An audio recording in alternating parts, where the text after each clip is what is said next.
like Ali said, I think when we look back, we'll be looking at, what, at that particular point, that time was special. You're coming to see them, you're seeing them, you're going to the stadium, twende stadi, munaona ndiye huyu, and then you start thinking, okay, who is going to be the next Willy Ambaka? Who?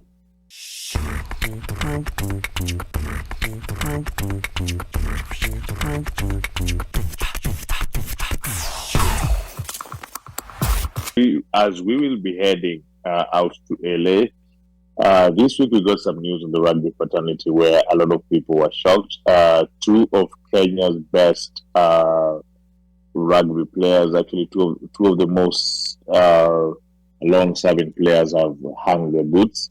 Willy Ambaka is the one who is the one with the least, having played for the Kenyan national team for 13 years.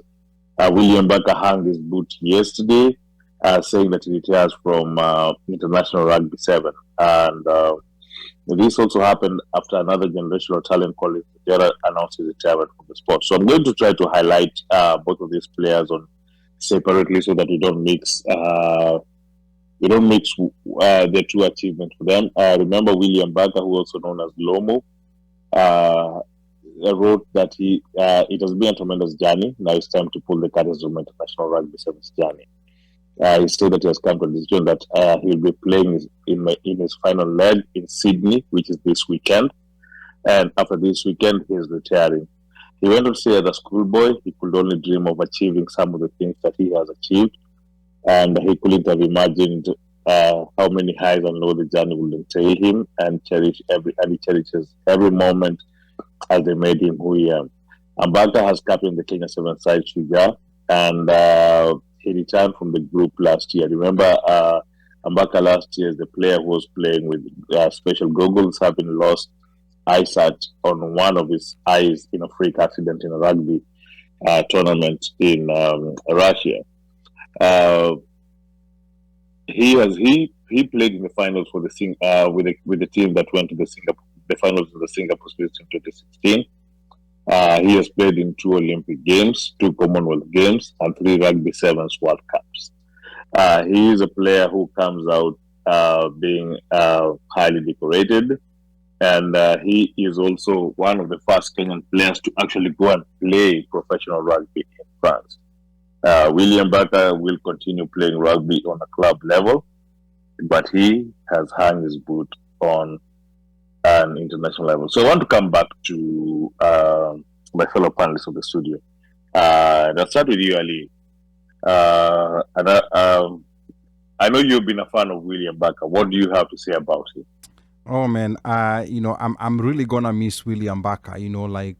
If Willy Ambaka is one of those players. If I was a rugby player, I would have wanted to be Willy Ambaka.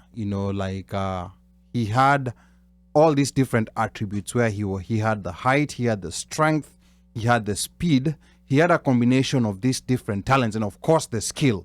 He had a combination of these different talents that I think it will be very difficult to replicate someone like him, anytime in the near future. It's very sad to see him go. This was a surprise. Kolo's retirement, we knew it was coming, but with Willy Ambaka, it was quite a surprise, and we are really, really going to miss him. And he's part of that golden generation. I think we never did realize that when we were seeing, this team that we had, beat all the major teams in the tournament and even go ahead and win a tournament.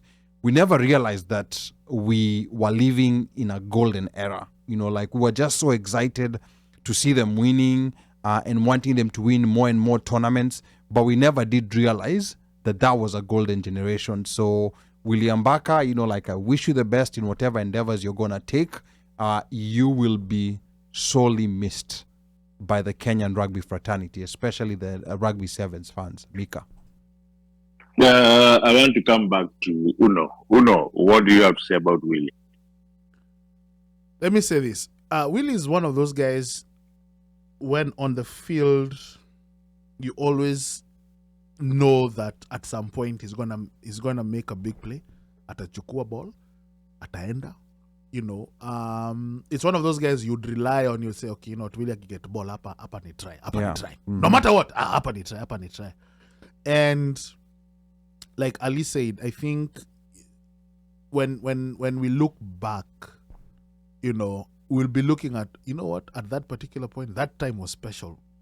You're coming to see them, you're seeing them, you're going to the stadium, twende stadi, munaona ndiye huyu, and then you start thinking, okay, who is going to be the next Willy Ambaka? Who? Like, okay, who is the next one? So, we always hope, there's always the hope that at some point in time, the RFUA, whatever, the powers that be are going to make it such that, watuka hawa, not only maybe wataingia Hall of Fame, they'll have, they've been successful, so even post, are we going to see Willy Ambaka as a coach? Are we going to see him do something, philanthropy? Probably, but those are things that we even if they are done, they're not highlighted. But we would like to see that.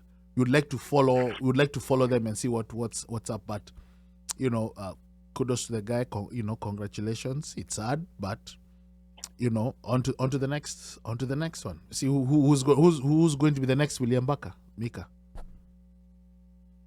It's actually a very good question. A very good question that we will have to wait and see. So moving on, I just want to say that Kenya's all-time top try scorer, Injera, also announced his retirement on Tuesday after a 17-year rugby career. The towering 36-year-old is second to Britain's Dan Norton in the Rugby World 7 Series try scoring charts with 271 touchdowns. And he said that I have always said that I will know each time because my body will tell me. For the past few months, it has spoken to me, so finally I have decided to listen. And the crown jewel of his career was winning the Singapore leg of the World Series in 2016, where he was named player of the final as Kenya beat Fiji 30-17. And he said for the next chapter, he will continue his humanitarian work. Injera said, adding that he will spend more time with his family. And it's remembered that the 2017 London Sevens 2015, Injera celebrated his 20th try by pulling a marker pen out of his socks and scrawling his name on a television camera. And remember, he ruined the lens valued at about $86,000. So I want to start this one with the most. What a man, what a legacy. Collins the Engine, second highest try scorer in RB7. What do you have to say about it? Man, it's hard to even to compute and to say anything about Collins. Yannick Collins is one of those Jamas who his body of work speaks for itself.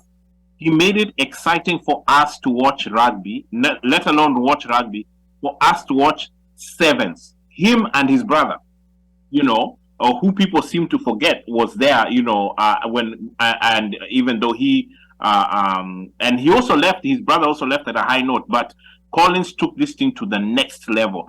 And I just don't know if there's ever going to be another rugby player for Kenya who's going to do what Collins has been able to do for Kenya and put Kenya on the map to the point where, forget the fans and all that, everybody wants to go to the stadium to see these, brilliant rugby sensations. And Collins has been the Mercedes-Benz of that. He's used the golden standard of that. And hopefully all our Kenyan players try to emulate what he has to do and what he has been doing and what he has done. Okay, so just real quick to Ali back again. We definitely cannot even finish just selling praises for Collins and what he's done for rugby and what he's done for Kenya, everything that he is. He is a player that is so good that he was inducted in Fiji's Hall of Fame. A foreign player inducted in another country's Rugby Hall of Fame. That's how good they valued him over there. Ali, do you think that we have the kind of generational talent that was Collins? Do you think this is a talent that we can see coming in what we have right now? And in terms of having such a player and looking at how, as collectively as a team, it doesn't relate to how good we were. Because remember, when his brother is among the top 10 try scorers, how do you think should we ensure that next time we have such talents, we see the results on the pitch, and how do we continue generating such generational talent?